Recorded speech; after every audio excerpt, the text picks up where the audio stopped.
Hello, everyone, and welcome to this presentation at the Smart Quality Summit 2023. If you have ever wondered why we as quality professionals have such a hard time to demonstrate especially our financial value and therefore to secure funds for our improvement actions for our QA services, then you're at the complete right presentation today.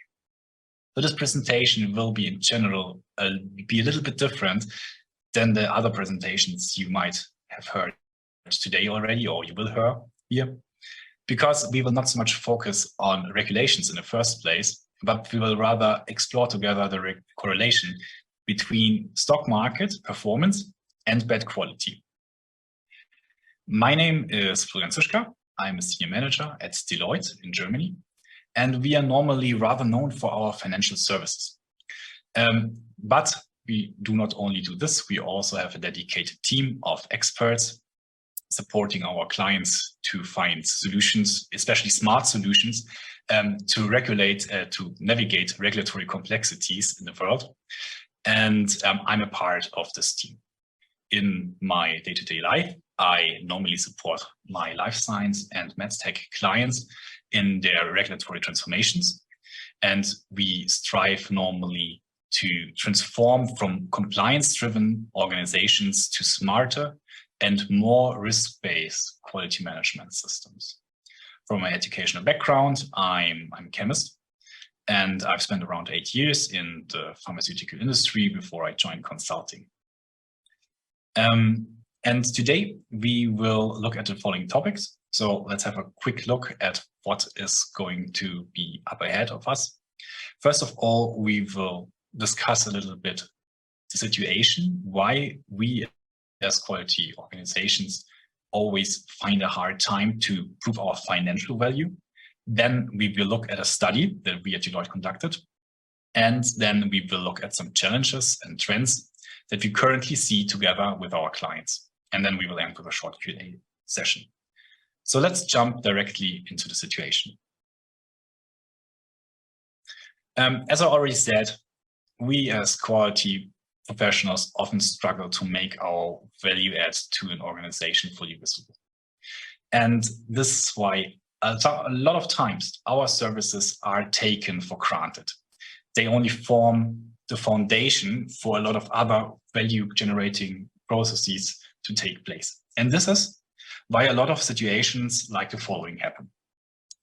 So here you can see a small cartoon describing a situation which you also might have experienced in your life, not sure.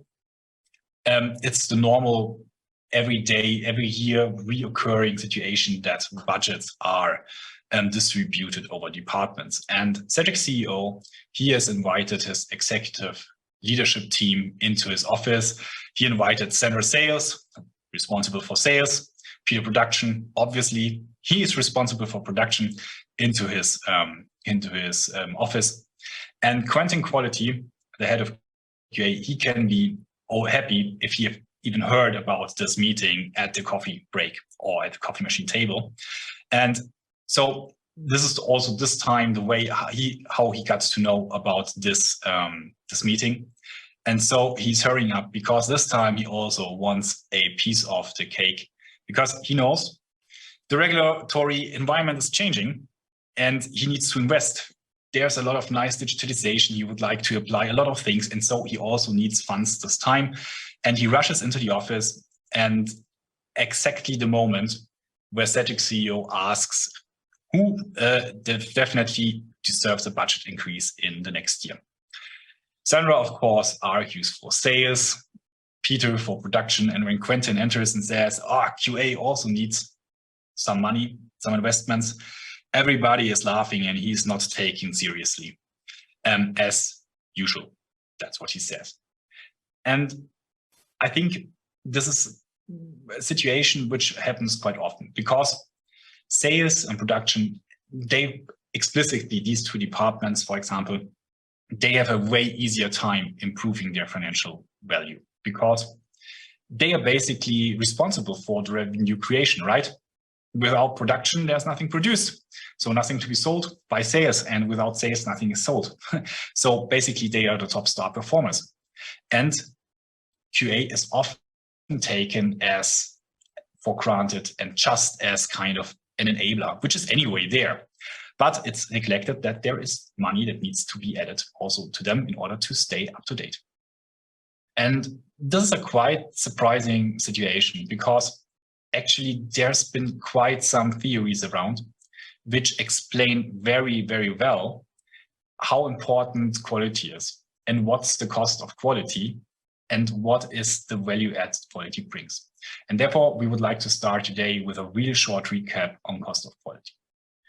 Cost of quality is normally the combination, so the sum of cost for good quality and cost of poor quality. And under good quality costs, we normally sum up for example, the maintenance cost for your quality management system. So the cost that is needed in order to ensure that the system is in place. Cost of poor quality is rather costs which are associated with remediation if the QMS has not worked. And for some understandable reasons, a lot of companies are rather willing to invest in remediation than in prevention. So let's have a quick look at what cost of poor quality actually means. Cost of poor quality is very tangible. It's easy to measure.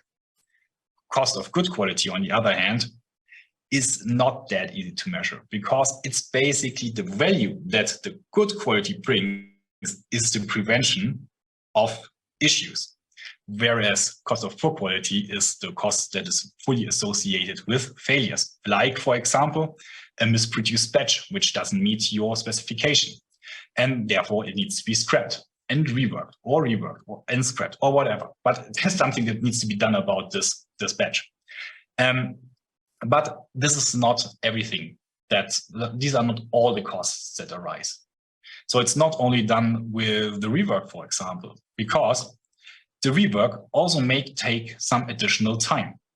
It will take some time to rework your batch. And so maybe delivery is late. And ultimately, maybe your customer does not want to buy from you anymore, because nobody wants to wait for late deliveries all the time. And so you lose customer loyalty. And ultimately, you will also lose sales. And I guess Sandra Sales will not be very happy about that she cannot sell the goods produced. And this is all dependent on the basis of our QMS system and the investments in that to really prevent these things to happen. Those hidden costs, they are normally fully intangible and very difficult to measure. And this is why this is very often forgotten.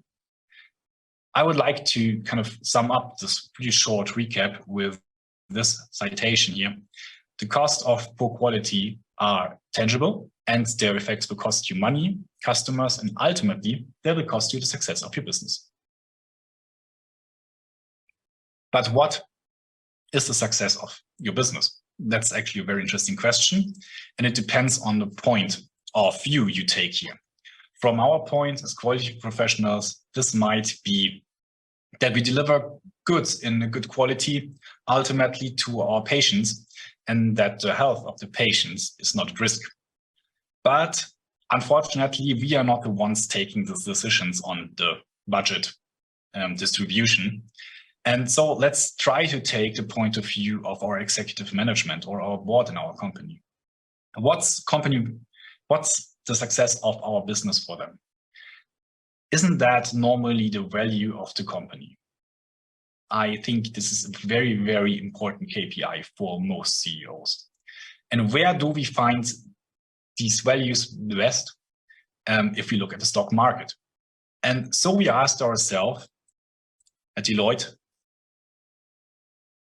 does it not make sense to look for a correlation between quality and stock market prices? And that's exactly what we did. And we will discuss the results together today. So here on the left-hand side, you can see the results. But before we fully jump into the results of the study, let us have a quick look at the methodology. You can also read about the methodology here on the right-hand side. It's written down there if you want to know more, but let me walk you through it real quick. So we had a look at 40 medical device companies, which are listed in the Dow Jones Select Medical Equipment Index. And we looked at these 40 companies in a time frame from 2012 to 2022. One important side note, all of these companies were present in this time frame in this index. So nobody dropped out, nobody came in additionally, they were there all the time. Then we retrieved the amount of recalls associated with these companies and their subsidiaries from the FDA website. We used some different technology to do that. And then we kind of clustered them. But before that, we realized, okay, of course, the companies have different sizes. And bigger companies produce more products. They produce a huge amount of products, of batches. And so we need to find a way to weight the recall amount per size. Otherwise, bigger companies will, of course, always have more recalls. And we did this by normalizing the amount of recalls per the per $1 million revenue. And then we clustered these companies into two groups. The high performers, these were the group with the 30%, they were the group of 30% with the lowest amount of recalls, and the low performers. These are the 30% of the companies with the highest amount of recalls. And then we looked at the performance on the stock market of these two groups and the average performance of the full index. And you can see the result here on the left-hand side. The first thing I would like to draw your attention to is that we all start at 0%. This is because we are not looking at the total stock market price or market capitalization. No, we are looking in the increase in the market capitalization. So everybody starts at 0% in the end of 2011. And then on the x-axis, you can find different years we looked at. So the first thing we recognize when we look at the chart is no matter which group you're belonging to, all medical device companies are performing in a way that we have a continuous improvement of their market capitalization. So we have a good economic situation, at least until at the end of 21, and we see an increase of market capitalization for all the different groups. The second thing we definitely see is the breakdown in 2022. And this is, of course, related to the overall economic situation. We had quite some troublesome events kicking off in 2022, like the Ukraine war, and they all caused a decrease in the stock market prices. The second thing that we see when we analyze our chart is that in a time span from 2011 to 2018, it seems that it does not really matter to which group you belong. The top performers, the average, and the low performers are more or less performing the same. We do not have a huge outperformance of the high performers in regards or in respect to the low performers. But the situation changes dramatically when we look at the time after 2018. After 2018, we see a huge spread in the market capitalization increase. And we see that while top performers between 2019 and 21 are still having a huge increase, we almost see a stagnation for the low performers between 2019 and 2021. In 2021, the top performers outperformed the average by 250% in market capitalization increase. And they outperformed the low performers even by 350%. This means over the full time frame we looked at, so around 11 years, we have a increase of around 2.5 times more marketing capitalization increase for the high performers compared to the low performers. Sorry for this little hiccup. So the question arises, why? What has changed in 2018? That we have now such a different situation. It seems like before, performing low on the recall side had no impact, while after 2018, it has an impact. So there must be a reason for that. And we tried to have a look at this whole situation. So the first thing that could have happened is that the overall recall number had increased. But unfortunately, that was not the reason. The recall number even decreased slightly in the last years of the studies overall. So therefore, this is very unlikely to be the reason for the new spread after 2018. The second thing we had a look at, and as a potential option, was that changing regulatory environments could have had this impact.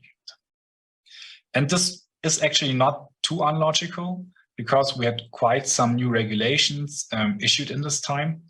For example, we had ISO 13485 being issued in 2016 in the second version. We had the MDR coming into effect in 2017. We had the IVDR coming in effect in 2017. So there were quite some regulations introduced, which kind of severely introduced new regulations to the market, and this might have been an impact. But let's be honest, do investors really care so much about the regulatory environment, or are they not only judging the potential on the market? Another thing that might influence investors significantly actually is the public awareness of topics. And we had quite some interesting scandals in this time, which also reached a broader audience, in my opinion. Starting very early in 2010 with the PIP breast implant scandal, but also in 2019, we had a huge recall of Allergan breast implants. There, the FDA analysis had shown that the breast implants led to an increased risk of anaplastic large cell lymphoma, so a cancer of the immune system. And these are things which, of course, reach a kind of public non-professional audience, and people recognize that, and this might have an impact. But these are not the only scandals that happened at this time. Also in 2018, we had a huge recall of Medtronic insulin pumps.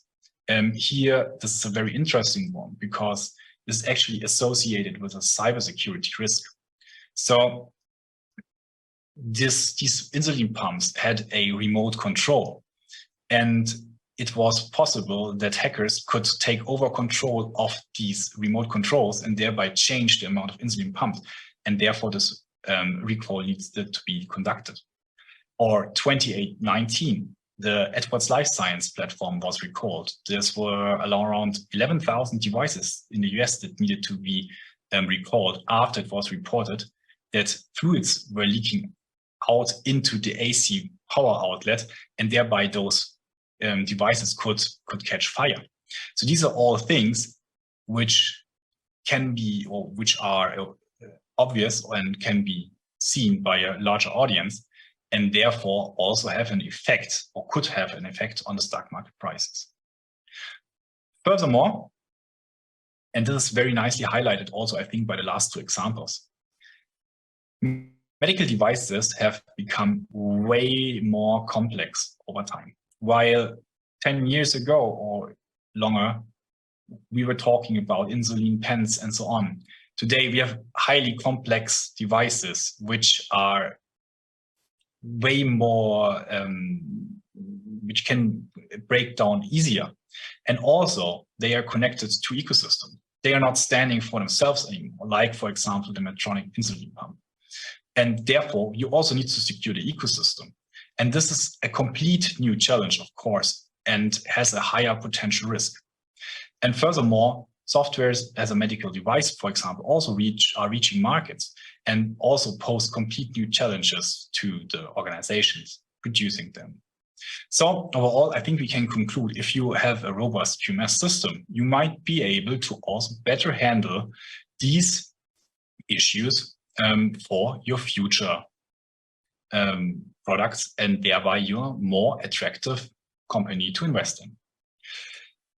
I don't want to say that any of these reasons are the reason for this increase, but what we can definitely conclude at this stage is, whatever the key driver is, we definitely can say that companies which have the ability to consistently meet quality requirements, that they really have a strategic differentiator. And this strategic differentiator seems also to pay out at the stock market. As a next step, we wanted to have a look not only in the graph and to understand the trends, we also wanted to understand what are the reasons for recalls. And therefore, we again looked at the FDA medical device recall database and analyzed the root causes. And you can see the result here in the slide in this easy pie chart. And overall, we can conclude that around 35% of the recalls were triggered by design control failures. 23% were triggered by labeling and packaging controls, 18% by non-conforming products, and 15% by production and process controls. And I think it's not surprising that we see these root causes here a lot, because these are really the reasons and the recall reasons and issues which really can pose a threat to patients' health. And therefore, I think it's quite understandable that they are here. But what are the early warning signs? Because all these things, they only happen if our prevention has not taken place. So we also wanted to have a look in the early warning signs, and we decided to have a look at the warning letter database of the FDA.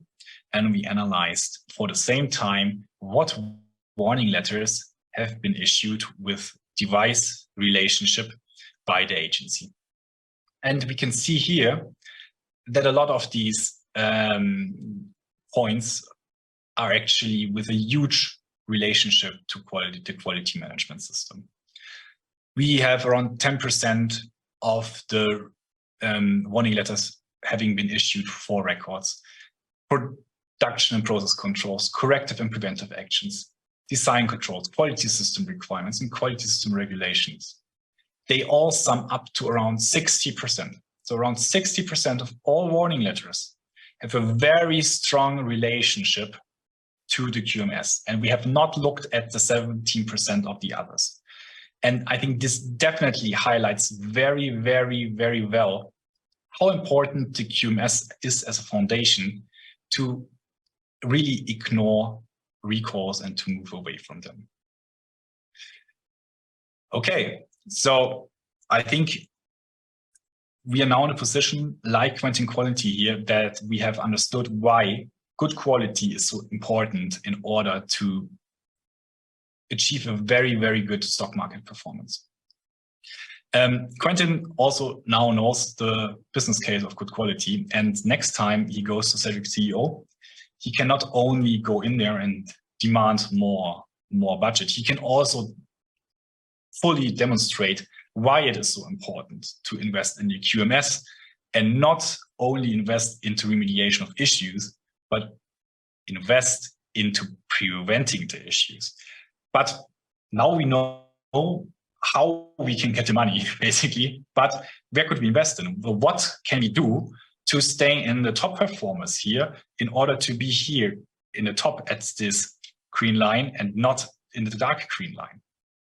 And this is the next part of the presentation. We want to look at some challenges and trends that we see with our customers and discuss together where a lot of companies are investing at the moment, and to give you some information about the pitfalls and ambitions that we see here. Namely, we have around 9 trends identified, and you can also read about them in the study. The first one is to move from documents to data and automated workflows. So a lot of companies try to move away from documents. We have the trend to move from a reactive to a more preventive quality approach and quality culture. We have definitely the trend to involve artificial intelligence in GXP-regulated processes. We have the trend to do more agile engineering in the device manufacturing space. This is actually a trend we will not discuss in detail. So the great trends are the ones we will not discuss in detail. We will talk about risk-based quality management system and quality by design. We will talk about the need to balance local empowerment and global governance, a very interesting topic. And then we will talk about increasing the agility and the speed of control changes. So how can we change basically our systems faster? Then there are two topics we will not have a look at because we have a lot of learning already in this whole conference here covered. First topic is providing on-demand guidance for employees, and the second one is providing specific and on-demand training instead of, let's say, a very general and overarching read and understood approach.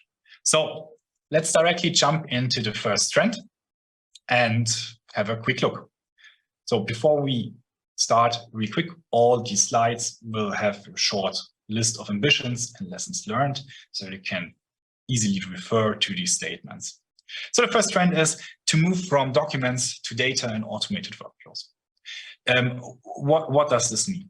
We're currently accompanying a lot of companies in implementing systems which help to manage documents better. Document management systems, RIM systems, and so on. And all our customers want to get rid of documents in general. They want to move away from a way of working like we can see here in this picture, where this lady is kind of crawling through all the documents. And this is understandable. Obviously, we have thousands of documents, and I guess everybody remembers onboarding the first time in a pharmaceutical company, and you needed to read hundreds of SOPs and you needed to look after them. So everybody wants to get rid of documents. But in this process, a lot of companies are more or less transferring legacy PDFs from a legacy system in a new system. But they are still PDFs. In the worst case, we are even transferring written and scanned documents which have been executed on paper before into the new systems. But PDFs in a document management system, they are not data. They are still a document. And therefore, they are like a container for information. So all the information is bundled up in one document, in one not changeable size. It's not modular. We cannot reuse snippets out of this document, and it's very hard to reference it or to keep traceability. And therefore, we really vote for thinking more radically here and also move away from the structure of documents and to embrace procedures as that what they are. They are a description of a process. Procedures do not exist for them alone. They are describing a process, and therefore we really vote for having them more step-by-step, more modular, so we can reuse parts of the documents. A second ambition we see in this whole trend here with our customers is to leverage workflow automation. Nobody wants to carry documents from one table to the next one anymore. We want to be able to engage in workflows together with our colleagues, and we want to send them documents for sign-off and so on. And this is a very interesting choice you need to make in order to be fully enabled to do that, because in general, there is a choice you need to make, and this is between best class components versus a unified platform. And this decision is really, really painful, because there might be one specific use case that's best supported in the EDMS system of a very, very specialized vendor, only giving you a very specific process that you might need. But on the other hand, maybe this vendor is lacking the RIM system or lacking any other system. So you cannot fully engage with the regulatory colleagues, or everybody needs access to this. So we really vote for, be very clear before you take this decision about the use cases you want to use your system once you really strive for a new system. And this topic of the unified data platform is also very important for our second trend. Our second trend is to move from reactive quality management and quality culture to a more preventive way of doing quality management. We want to be more impactful in preventing non-conformities before they occur. And how do we do that? So currently, we have a very retrospective quality approach in a lot of companies. So we look in our quality management reviews back and what happened in the past, and we try to draw some conclusions. But this is very, very limited. What we see a lot of our clients trying to do at the moment is pull together all the data you have.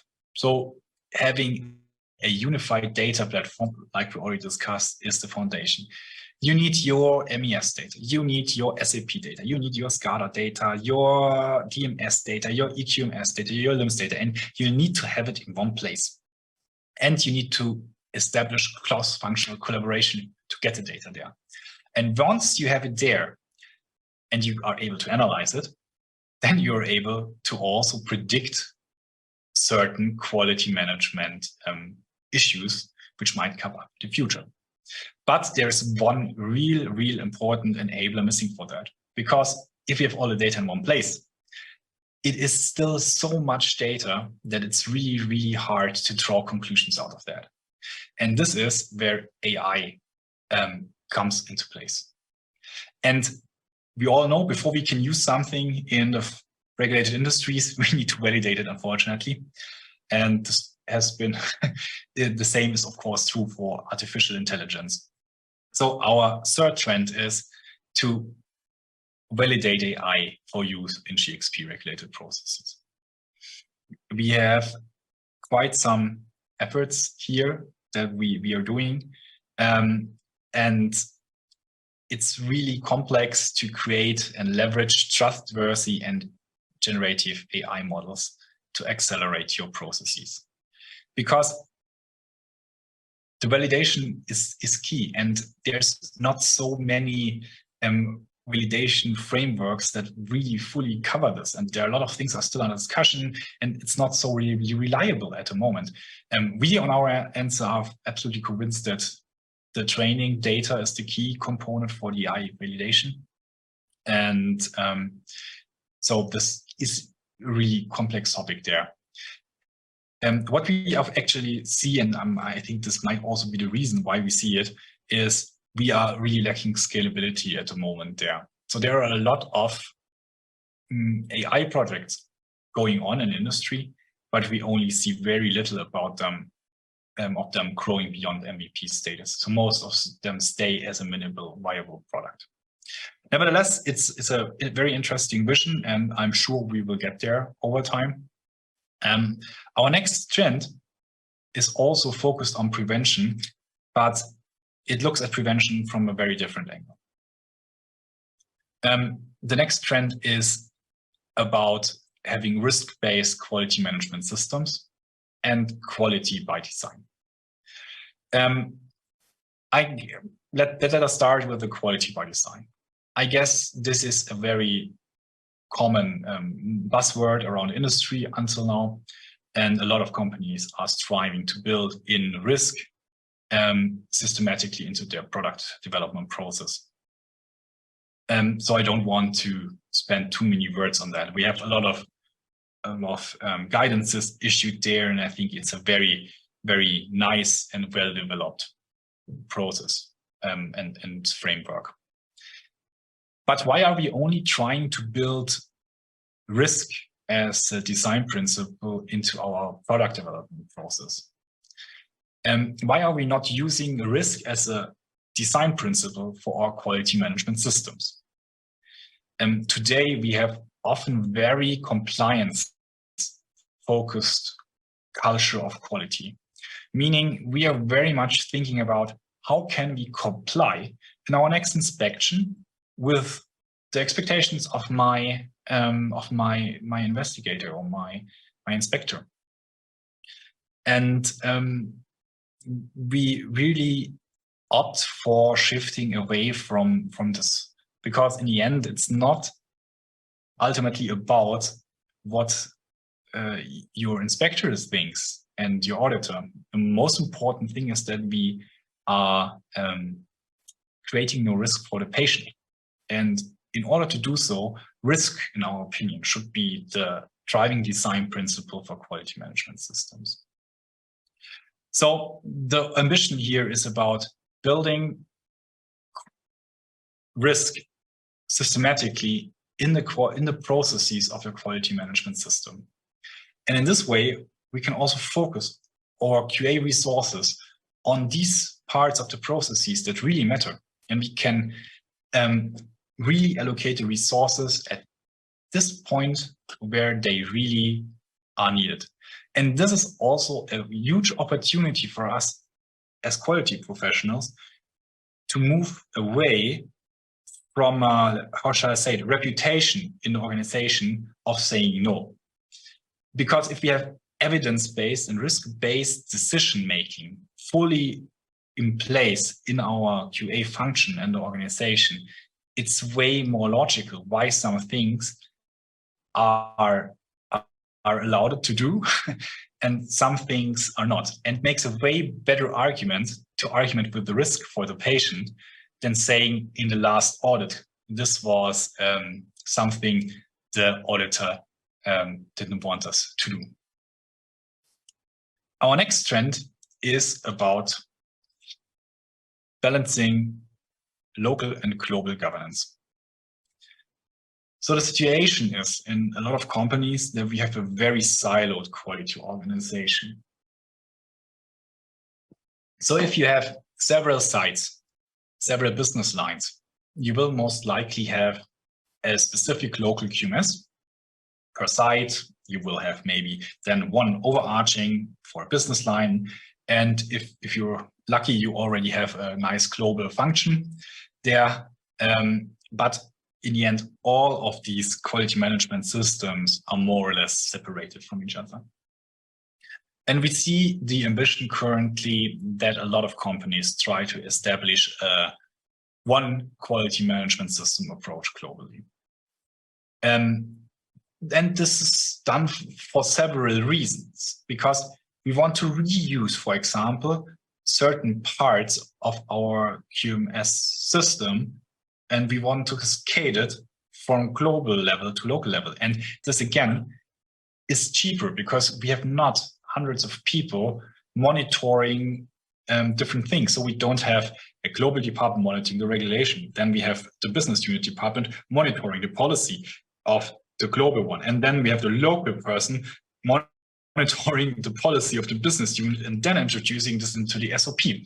Would it not be better if we have a full global approach where we really cascade a global SOP, detailing it out to the local function? And this can increase significant monetary savings. We are really talking here about reducing from tens of thousands of documents to less, and achieving reduces of around 40% or something like that. Nevertheless, I think the biggest challenge in this endeavor to create a global QMS is to leave enough local empowerment with the local entities. The local entities know best what they are really doing on the shop floor. They know if they are heavily engaged in sterile production. They know if they are heavily engaged in, I don't know, maybe they're just producing APIs, so they don't need all the regulations in place. There's a lot of different possibilities. And if we really want to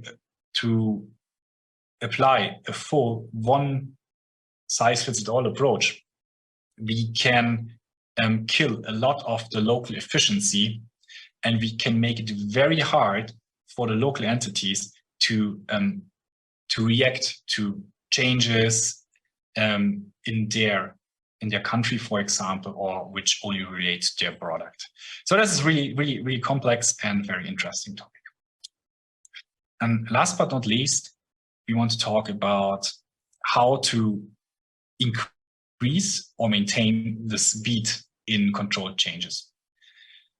It's very complex and a very complex challenge to manage day-to-day regulatory activities, and at the same time maintain your finger at the pulse of the time on the regulatory environment. Especially today, everything seems to move very fast. So we have a lot of different technologies on the market. We have suddenly different things that come into play. We have different regulations which are issued and so on. And therefore, we see a lot of our customers engaging into partly automating the monitoring of regulatory trends. This can be very efficient, especially then if we are using text mining solutions and also artificial intelligence in order to automatically deliver us certain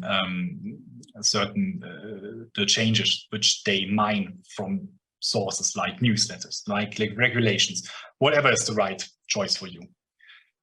But this is only the first step. If you know what has changed, that's the first point, because it's very important to know it, but you still need to know how to apply it to your own system in your own organization. And we can only accelerate that if we are able to know the impact. And therefore, it's very important to create traceability between regulatory requirements and specific procedures in your quality system. And here we kind of circle back to the first point.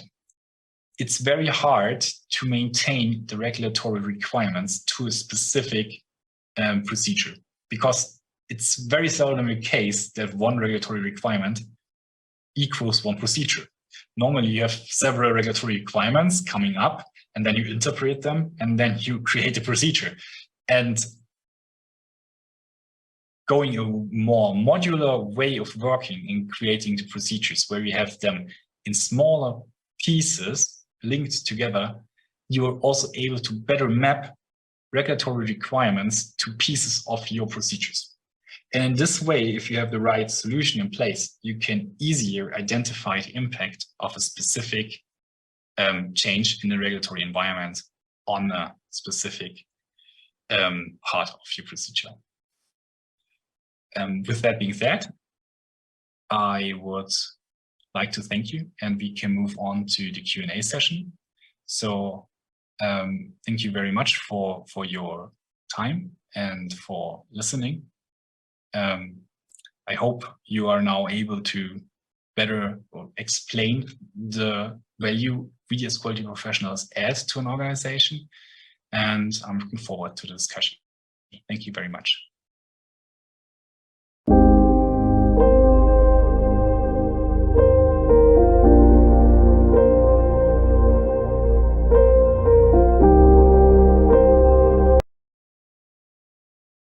Hello, everyone, and welcome to this presentation at the... Thank you very much, Florian, for this fascinating talk. And we will first do a little poll to ask our audience what their view is or what their situation is within their organizations.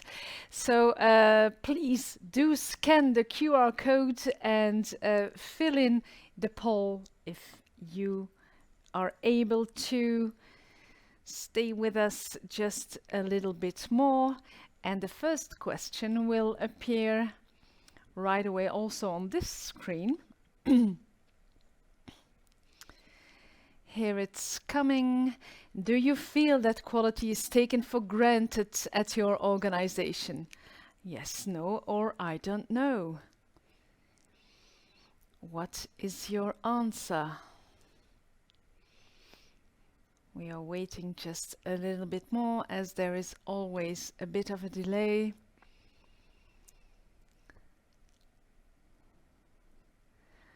All right, so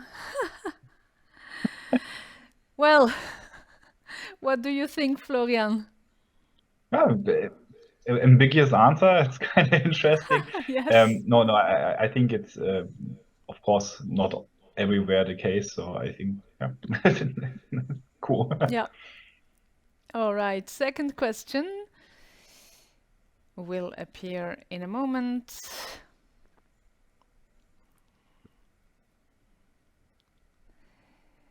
Is your company trying to get rid of paper? Yes or no? Is your company trying to get rid of paper? Yes or no? Yes, most of us are trying to get rid of paper, which is a good thing, of course. All right. Only 6% is answering no. Think that's not surprising? No, absolutely not. Okay. Maybe a good third question would have been how successful is your organization in getting rid of paper? So, but it doesn't surprise me. Yeah. Okay, let's move on to the third question. Is there a third question anyway? I don't remember. Sorry, no, there is no third question. But this means that we can move on to the questions from the audience. Benjamin Jurg, would you see it feasible to use AI within quality control as part of identifying smells in an internal audit? Smells, really smell. Smells. I guess okay. I just think it relates to findings, I guess. So I'm not sure how this is actually meant because in quality control, so we see a lot of use cases where our customers currently are trying to leverage AI, and of course, most of the time it has to do with checking a large set of data, seeing kind of excursions, finding things that relate to each other. And one is, for example, that our customers try to screen large databases, for example, for different audits for audit findings, and try to find correlations. And what we also see now, and this is something that's currently ongoing, that we try to basically derive from these data. And there's, of course, audits not that important, but more like, for example, OS results, process data, to really also try to predict when will something happen. So maybe this helps. Not 100% sure if this really hits your question. I'm sorry for that, but maybe you can also reach out to me if you want to ask it again. Thank you. All right, Benjamin, you know what to do. Another question. What are possible AI use cases that Deloitte is supporting? That's quite a big question, I think. Yeah, what we are, for example, doing is we help organizations to, for example, move into the direction how to kind of create a perfect golden batch. So for example, this means we have AI applications which scan your COAs of different suppliers. They analyze basically the results which are documented there. And then they try to extrapolate what are the best starting material batches to combine in order to get, for example, the best yield or something like that. So that's something we are supporting. In addition, we are, for example, setting up tools which help you to better process deviations. So you have, for example, some kind of excursion in your processes, and then you are automatically supported by an AI algorithm, and this algorithm is looking into the historical data and then is trying to give you a better idea what measures could be taken, what would be suitable kappas. And of course, all these things are normally, there's no decision taken autonomously at the moment. these decisions are taken, are just prepared, suggested, and then there is always a human eye looking at it. There's no full autonomy at the moment, especially if there is a specific quality-related decision to be taken. Is that also how Deloitte is looking at QMS future? Or are there other components as well, except for AI? Yeah, I mean, AI is a technology pillar, of course, which is very important from our understanding, because it really helps us to make use of the data that we collect. So we have currently projects where we are just connecting systems. So we are bringing all the data together, for example, in one data lake from all the different systems. And then AI is one very important technological solution that helps us to kind of analyze this data and to understand it. And our customers really move heavily into this direction. But I think there are a lot of organizational aspects to a modern quality management system. You want to have empowerment on your with your local levels, but on the other hand, you want to, as I was told in the talk, you want to maintain the oversight, and you don't want to have homegrown, overburdened local quality management systems. You want to move away from documents, and you want maybe you want to even present the content which you have now in SOP on an ad hoc basis to your workers, because it costs a lot of time to train them. We all know how much time this takes. So also augmented reality as a technology is, for example, something that we see as a very important part, but then you still need the content to present. So because it doesn't help your worker if he has the SOP in front of him in an augmented reality class. So you need to have a different style of presenting the content. So there's a lot of things that add up to the next kind of quality management system as we see it at Deloitte. Okay, thank you. Another question from Kia James. Are there key tips for explaining the value of quality specifically for a startup where budget and resources are tight? Yeah, that's a very good point. But I think especially in a startup situation, where do startups normally really make money and create value for the owners? It's actually, to be honest, it's not the product most of the time, it's the company, and the real value is created when it is sold. And so I can assure you, when company startups are bought, no matter the size, there's very diligent regulatory due diligence taken by consultants accompanying such work, because that's also kind of work where we are in, helping to buy companies. And we will look into quality, especially in a MedTech case and MedTech environment, and also in the pharma environment, very, very specifically, because there are so many cases in the past where a lot of mergers have failed due to bad quality. So I think this is a very, very important topic for quality, and maybe you can relate to this when talking to the owner of your startup or your managers there. Okay, that's nice to hear. All right. Well, I don't think there are any questions left. So I'm here to thank you and have a nice continuation of your evening, Florian. Thank you very much. Very grateful to have you had here.